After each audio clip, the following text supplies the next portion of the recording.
Tudo bem, então a gente vai começar. Eu peço que os irmãos estejam se colocando no nosso texto de hoje.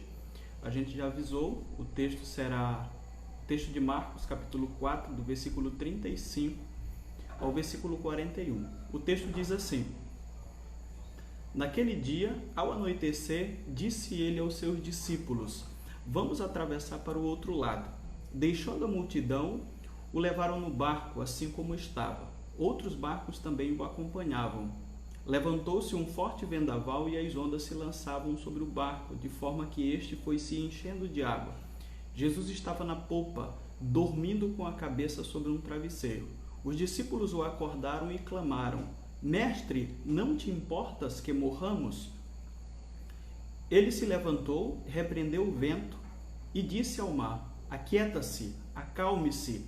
O vento se aquietou e fez completa bonança. Então perguntou aos seus discípulos: Por que vocês estão com tanto medo? Ainda não têm fé? Eles estavam apavorados e perguntavam uns aos outros: Quem é este que até o vento e o mar lhe obedecem?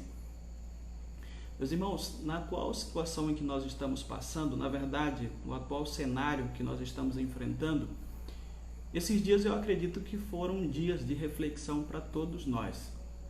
E eu, principalmente, me lembrei de uma frase de C.S. Lewis que diz assim: o sofrimento é um megafone, enquanto para muitos o sofrimento como um momento de medo, um momento de incerteza, para nós é um momento onde Deus irá purificar a sua igreja.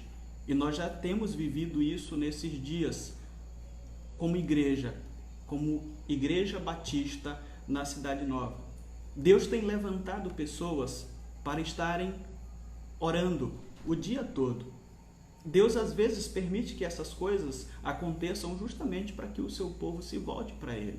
E nós acreditamos que durante a história Deus tem se manifestado dessa forma, no sentido de purificar o seu povo. E esse momento é o momento em que Deus está fazendo isso.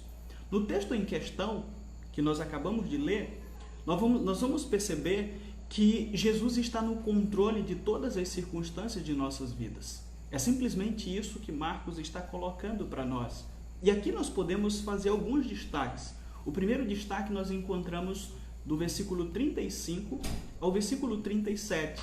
O texto vai nos dizer que Jesus está presente quando os problemas são maiores do que a nossa capacidade de lidar com eles.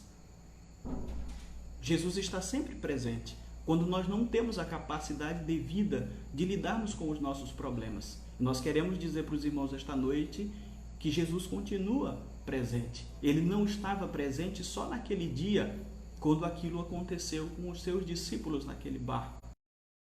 A nível de contexto, precisamos considerar qual era a situação ali. O Mar da Galileia fica localizado numa região cercada por várias montanhas. Ver no mapa. Quando vocês tiverem um tempinho, olhem para que vocês possam perceber. E diante dessa posição que o Mar da Galileia está, as tempestades costumam ainda hoje acontecer de uma forma repentina. Alguns especialistas, pessoas que conhecem o Mar da Galileia, dizem que elas acontecem de forma como se fosse do nada e de forma bem violenta. E é simplesmente isso que aconteceu. Esse foi o cenário onde Jesus Cristo demonstrou a sua soberania, onde ele controlou uma situação que era totalmente adversa à capacidade humana. Aqueles homens, nós precisamos destacar, eram homens experientes e com certeza esses homens já haviam lidado com tempestades grandiosas no Mar da Galileia. Nós sabemos que alguns dos discípulos de Cristo, dos quais nós destacamos o apóstolo Pedro, era um homem que era pescador naquela época. Então nós entendemos que era um homem que tinha capacidade para lidar com alguns problemas referentes às constantes tempestades que aconteciam naquela época. Ao que tudo indica, eles nunca tinham enfrentado algo tão grandioso, apesar de já terem passado por alguns problemas ali. Aquela tempestade provavelmente era algo fora do comum para esses homens. Inicialmente, provavelmente eles entenderam que poderiam fazer alguma coisa. mas eles chegaram à conclusão de que não poderiam fazer. Isso fica evidente quando nos versos seguintes a gente vai perceber que eles estão totalmente desesperados com o que está acontecendo. Eles chamam Jesus de uma forma desesperada e o próprio Jesus vai chamá-los de tímidos, entendendo que esses homens estão completamente desesperados. Esta passagem se constitui em uma prova de que mesmo aqueles que andam próximos de Cristo, até mesmo aqueles que andam bem próximos desses discípulos, eles terão problemas. Às vezes nós achamos que pelo fato de nós sermos cristãos, de nós fazermos parte da igreja de Cristo, a gente acha simplesmente que as adversidades não vão acontecer conosco. Mas esse texto prova que algumas coisas poderão acontecer conosco. Esse texto prova para nós que tais dificuldades podem se apresentar em grande escala, até o ponto de ficar desesperados. Nós temos visto que algumas pessoas, na verdade várias pessoas, estão desesperadas. Inclusive pessoas que fazem parte do nosso contexto igreja. As dificuldades talvez possam ser maiores do que a nossa fé. Elas se apresentam muitas vezes dessa forma. Mas, para aquele que conhece Cristo, esse cristão precisa entender que Jesus Cristo está lá o tempo todo, quando as dificuldades são maiores do que a nossa fé. Eu acredito que vocês já passaram por muitos problemas desde quando chegaram a esse mundo. Aqueles discípulos já haviam passado por muitos problemas em suas vidas, mas eles chegaram a um ponto em que, com certeza, o desespero tomou conta deles, conforme o nosso texto diz. Eles já estavam acostumados com problemas, mas eles chegaram à conclusão de que eles não poderiam lidar com aqueles problemas. Eu quero lembrá-los que Jesus está sempre perto de nós, e isso inclui o atual momento em que nós estamos vivendo. É simplesmente isso que o texto nos diz. Quando nós passamos por problemas que fogem da nossa capacidade de lidar com eles, a Bíblia vai nos dizer que Jesus está o tempo todo ao nosso lado. Quando você olha para o versículo 38, você vai perceber isso. E nós fazemos um segundo destaque sobre esse texto. O texto vai nos dizer que Jesus está no controle. E a única coisa que nós precisamos fazer é ir onde Jesus está. William Barclay comenta esse texto e ele fala algo muito interessante, que eu acredito que é muito profundo para nós. Ele diz assim: o pior inimigo da paz é a preocupação. Ele prossegue e diz: preocupação por nós mesmos, preocupação diante do futuro desconhecido e preocupação pelo que amamos. De fato, é justamente isso que está acontecendo conosco. As pessoas têm andado preocupadas consigo mesmas. As pessoas têm andado preocupadas com um futuro desconhecido, com um futuro de projeção. A ciência projeta o que pode acontecer nesse momento conosco. E às vezes nós ficamos desesperados com o futuro daquelas pessoas que nós amamos. O desespero e o temor dos discípulos desenham claramente o comportamento humano perante as situações tormentosas que eles podem passar. Por diversas vezes nós somos tentados, na verdade, a perguntar: onde está Deus? O Senhor não está vendo aquilo que está acontecendo com o mundo? As pessoas perguntam isso e nós somos tentados a perguntar alguma coisa para Deus sobre isso. Conhecemos a palavra de Deus, chegamos à conclusão de que aquilo que está acontecendo com o mundo tem sido causado pelo próprio homem. E Deus, em sua infinita bondade, graça e misericórdia, já nos revelou por meio de sua palavra que isso iria acontecer. Quando nós perguntamos, ou quando o mundo pergunta: o Senhor não está vendo? Quando a gente olha para esse texto, nós temos um contraste com os nossos medos e Deus do outro lado. Nós temos a segurança tranquila que o texto mostra de Jesus ao nosso lado. Em algum lugar bem pertinho de nós, nós precisamos acreditar: Jesus está esperando, Deus está esperando que nós venhamos despertar a sua atenção através de um pedido de oração. talvez desesperado, como aconteceu com os discípulos, mas até mesmo um homem desesperado, uma mulher desesperada, Deus atende, como é o fato daquilo que aconteceu com os seus discípulos.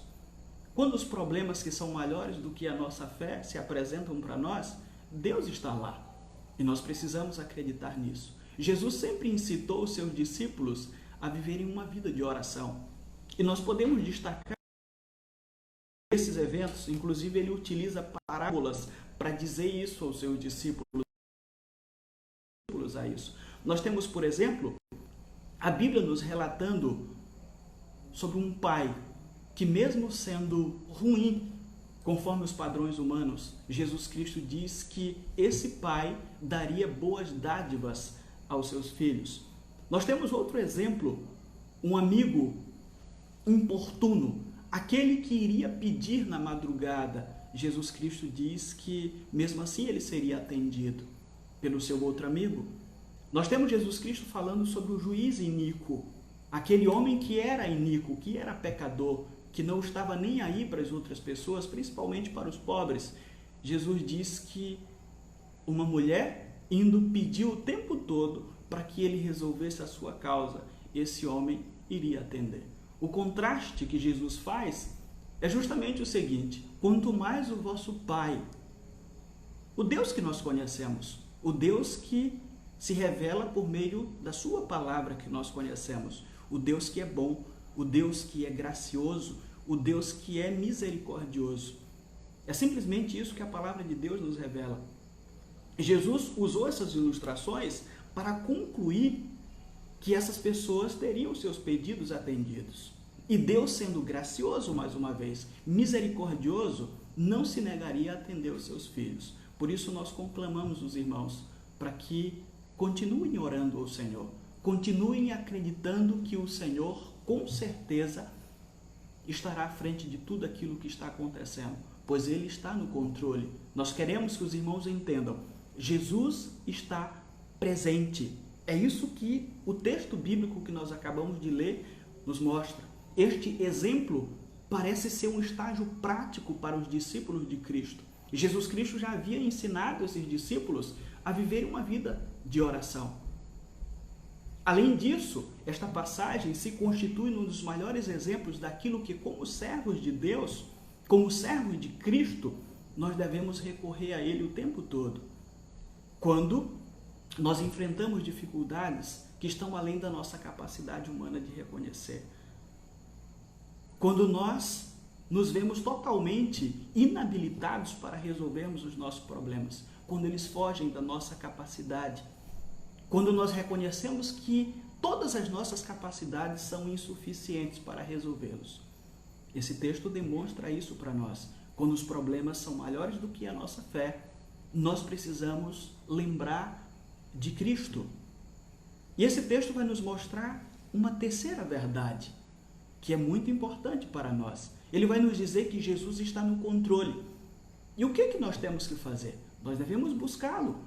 É simplesmente isso que nós precisamos fazer. E quando nós o buscamos, dos versículos 39 ao versículo 41, nós vamos perceber que ele assumirá o controle da situação. Existem situações em nossas vidas que oramos e Deus coloca alguém para resolver. Deus direciona as coisas para que elas sejam resolvidas. É simplesmente isso que acontece conosco o tempo todo. Isso se chama providência, providência divina. No entanto, nós precisamos entender que existem situações que nós não temos como fazer nada. E nós estamos diante de uma situação em que nós não podemos fazer nada. A única coisa que disseram para nós é: fiquem em casa. Nós não temos nenhuma capacidade de resolver o que está acontecendo. É justamente nesse momento que nós entendemos que Deus pode fazer um milagre. É nesse momento que Deus assume o controle de tudo, quando nós reconhecemos que somos insuficientes para resolvermos qualquer coisa. Foi exatamente isso que aconteceu aqui. E nós queremos pensar que, ao que parece, os discípulos só recorreram a Jesus quando eles simplesmente entenderam que as suas habilidades seriam totalmente inaptas para resolverem este problema. É provável que eles tenham confiado por algum momento em suas habilidades, conforme nós já falamos. Alguns deles eram pescadores. Isso fez com que o desespero caísse sobre eles, porque eles entenderam: eu não tenho como fazer nada. A minha capacidade é totalmente fora de cogitação nessa situação. Todavia, esse texto vai nos mostrar que, como servos de Deus, nós não podemos cair em desespero e ficarmos desesperados ou permanecermos desesperados. É simplesmente isso que o texto bíblico diz. Jesus questiona os seus discípulos sobre o fato deles serem tímidos. Jesus não admite que os seus servos sejam covardes. É simplesmente isso que o texto bíblico nos coloca aqui. Literalmente, a palavra em grego quer dizer pessoas que perdem o ânimo ou pessoas que perdem a vontade de lutar. Eu fiquei imaginando esses dias, existem pessoas que estão desesperadas por causa do coronavírus. Existem pessoas que perderam a vontade de lutar. Existem pessoas que simplesmente estão com medo. Mas diante disso nós temos outro caminho a seguirmos. A palavra de Deus nos ensina outro lado. Nós precisamos confiar naquele que pode nos ajudar. Nossa fé, neste momento, é convocada a ir mais além, na certeza de que Jesus Cristo está conosco e pode sanar qualquer dificuldade. Nós devemos crer. Nós somos convocados a crer. Haja o que houver, nós precisamos entender que Ele nos ajudará a atravessar os problemas, para que possamos chegar em terra firme. Com isso eu fiquei lembrando de Davi. O Salmo 23, que é um salmo muito famoso, que todos nós conhecemos, o verso 4, a parte A, vai nos dizer assim: ainda que eu andasse pelo vale da sombra da morte, não temeria mal algum, porque tu estás comigo. Eu fiquei pensando na circunstância que Davi escreveu esse salmo. Davi passou vários anos fugindo de Saul. Teve vários momentos que Deus era o supremo comandante de sua vida. Ele entendeu que Deus era o supremo comandante deste mundo. E nós somos chamados a crermos nisso esta noite. Onde está a nossa fé? Nós temos esperado, por exemplo, que os cientistas resolvam o mais rápido possível aquilo que está acontecendo? Será que essa é a nossa esperança? Será que é isso que realmente nós devemos fazer? É isso que Cristo espera que façamos como igreja? Às vezes, a nossa fé está depositada na capacidade humana, na criação humana, na experiência humana. Eu quero dizer para vocês esta noite que se a nossa esperança diante de tudo isso é a ciência, nós ainda não aprendemos com essa situação. Deus está nos chamando para que possamos fazer um pacto com Ele e entender que Ele, de fato, é a solução para todos os nossos problemas. Precisamos entender isso esta noite. E quando nós entendemos isso, ou quando nós entendermos isso, de fato nós podemos nos tranquilizar. É simplesmente isso. Descansar no fato de que nenhum centímetro quadrado desse mundo não tem como fugir do agir de Deus. Tudo está debaixo do controle de Deus. Esse texto vai nos mostrar: Jesus está presente. O Concílio de Calcedônia, de 451, regulamentou um princípio teológico que nós já conhecemos. Muitas vezes a gente já chegou, a coisa já estava pronta, então nós não questionamos isso. Mas o Concílio de Calcedônia regulamentou o princípio doutrinário de que Jesus tinha duas naturezas, a divina e a humana. E esse texto vai nos mostrar isso de uma forma muito prática. O texto vai mostrar um Jesus humano que está cansado e por isso está dormindo. Por outro lado, o texto vai nos mostrar um Jesus divino, um Jesus poderoso. É simplesmente isso. O Deus encarnado que tem todo o poder para solucionar qualquer problema. Tanto é que os discípulos ficam pasmados. Quem é esse que até o vento e o mar lhe obedecem? É diante desse Deus que nós estamos. É nesse Deus que nós confiamos. É esse Deus que tem todo o poder para guiar as nossas vidas. É esse Deus que nós servimos, que nós somos confrontados pela sua palavra a acreditarmos que nada é demasiadamente grande para Ele. E essa combinação faz com que nós sejamos chamados a nos tranquilizarmos. É simplesmente isso.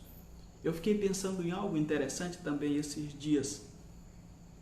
Diante dos movimentos de oração, diante da confiança que nós temos depositado em Deus, eu tenho plena certeza de que nós ainda não estamos vivendo o fim. Eu acredito que isso pode tranquilizar vocês. Eu acredito que quando tudo isso passar, nós diremos às crianças que nascerão este ano: nós com certeza já estaremos velhos. Nós estaremos dizendo a elas: me respeite, que eu sobrevivi ao coronavírus. Se nós confiarmos em Deus, com certeza um dia nós estaremos inclusive fazendo piada sobre esse momento. A palavra de Deus nos ensina isso. Ela nos conclama a estarmos confiando em Deus nesse momento. E se nós depositarmos de fato essa confiança, com certeza nós iremos passar. A igreja de Deus, mais uma vez, nós não podemos esquecer, está sendo purificada. As pessoas têm se voltado mais para Deus e isso com certeza glorifica o seu nome. Nós pedimos que o Senhor abençoe a vida dos irmãos. Nós estaremos orando para encerrarmos esse momento. Eu peço que todos que estão nos acompanhando fechem os seus olhos para que possamos nos colocar diante de Deus em oração. Senhor nosso Deus, nós glorificamos e exaltamos o Teu santo nome, porque a Tua bondade tem se manifestado todos os dias em nossas vidas. Senhor nosso Deus, a Tua palavra nos revela tudo aquilo que iria acontecer com o mundo, antes que o mundo fosse chamado a prestar contas contigo. E nós sabemos que esse momento que nós estamos enfrentando agora é o cumprimento disso. A Tua palavra nos mostra todas essas coisas não para nos aterrorizar. Na verdade, ela nos mostra para nos tranquilizar, para dizer que ela é verdadeira, que apesar das coisas que estão acontecendo, o Senhor está no controle, nós fomos avisados. E eu sempre penso que se a Tua palavra não dissesse aquilo que iria acontecer no futuro, quando as coisas viessem a acontecer, nós ficaríamos desesperados, porque nós seríamos tentados a achar que o Senhor nos abandonou. Hoje nós glorificamos o Teu santo nome, porque temos visto o cumprimento da Tua palavra e queremos que a cada dia a Tua palavra seja cumprida nesse mundo. E principalmente em nossas vidas, no sentido de purificar-nos para vivermos para o louvor da Tua glória. Nós Te pedimos que abençoe as nossas vidas e que esse momento seja um momento onde nós possamos refletir mais sobre a unidade cristã, que é justamente aquilo que nós temos trabalhado ao longo desses meses com a CIB. Nós Te pedimos, Senhor, nos abençoe e nos guarde de todo mal. É o que Te pedimos, em nome de Jesus nós Te agradecemos. Amém. Que o Senhor abençoe a vida de todos. Provavelmente nós, enquanto esse problema permanecer, nós iremos fazer os nossos cultos por aqui, iremos fazer a transmissão dos ensinos, da pregação. E nos aguardem que nós estaremos passando maiores informações. Boa noite.